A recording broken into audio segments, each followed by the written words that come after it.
Hi, it's Timo. Welcome to Norwich City Central. What's going on, everyone? Norwich City Central back here for another video. This is going to be my West Bromwich Albion predicted 11/preview, and wow, this is a big game for Norwich City. Probably Norwich City's biggest test of the season so far, and their next 5 games are going to be absolutely crucial when you look at West Brom, who are 4th, Birmingham, who are 7th, Sheffield United, who are 3rd, Leeds, who are top, and then of course Ipswich in the derby game. So it's going to be a huge game for Norwich, and it's going to be a season-defining run. And I think by the end of the next 5 games, we're going to see whether Norwich City are going to be top 2 candidates, or whether it's going to be probably more likely that Norwich City will finish in the playoffs. But no, we can only focus on West Brom, and it's going to be a really tough game, probably our biggest test, as I've said. They've got some great players, they're the top scorers in the division, and it's going to be tough for Norwich City. And after Norwich had a quite an average festive run, and so did the other teams, it's now going to be a really big test to see how far Norwich City can go this season. But going into the predicted 11, Tim Krul in goal. Tim Krul's last game was against Brentford, which does seem a while ago now, but he was excellent, man of the match, producing 2 fantastic saves, and hopefully he can put another big performance in the sticks. A back 4 of Jamal Lewis, Christoph Zinnerman, Tim Klose and Max Aarons. Jamal Lewis, of course, was injured, but I think he's going to be available for West Brom, which is really pleasing to see, because I think he's been the best left-back Norwich City have had in a while at our club. And a centre-back partnership of Zinnerman and Klose. It's tough on Ben Godfrey because he's played all the last 6 games for Norwich City. He came in for Bristol City and was very good, and across the last 6 games he's put in some good performances, whether that be at right-back, centre-back or left-back.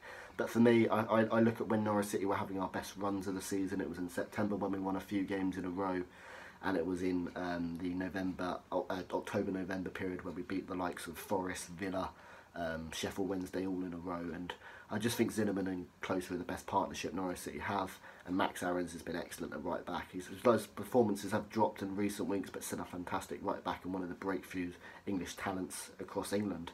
A central defensive midfield partnership of Tom Tribal and Alex Tettey. Interesting, this one, because Alex Tettey and Mario Rancic have been excellent so far this season, but I think Tettey yet again will be back for West Brom, which is really pleasing to see. And I would go with Tom Tribal. He was excellent against Portsmouth, and I do think we need a bit more defensive cover when we're coming up against the top scorers in the division. And now the front 3, the attacking midfielders, it's an interesting one, and I'm going for a bit of a strange decision maybe. I mean, you can let me guys know, but I would pick Onel Hernandez, Todd Cantwell and Teemu Pukki with Jordan Rhodes up front. Firstly, Onel Hernandez, he's getting back to his best, was excellent over the festive period, and scored 2 crucial goals against Nottingham Forest. Todd Cantwell had a brilliant performance against Portsmouth.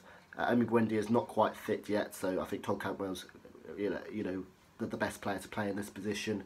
I'd like to see a bit more consistency from Todd, because he puts in some excellent performances and then some performances which he really do drop below the line. But Todd Cantwell is an excellent young talent, and yeah, I would actually replace Marco Stiepermann, who's injured and probably likely to come back for Birmingham, with Jordan Rhodes and play Teemu Pukki in a kind of number 10 role. Primarily because I think West Brom have got a very physical side, and I think Jordan Rhodes would be really good to combat that.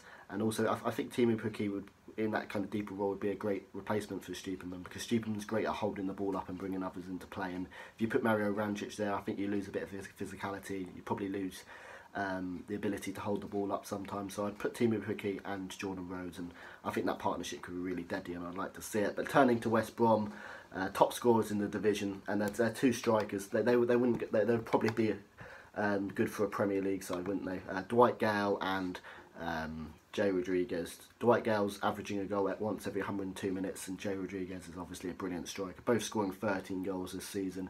They're both going to be really deadly, and Dwight Gale, I think, is going to be fit for Norwich for this game. He has been injured the last few games, so that's disappointing.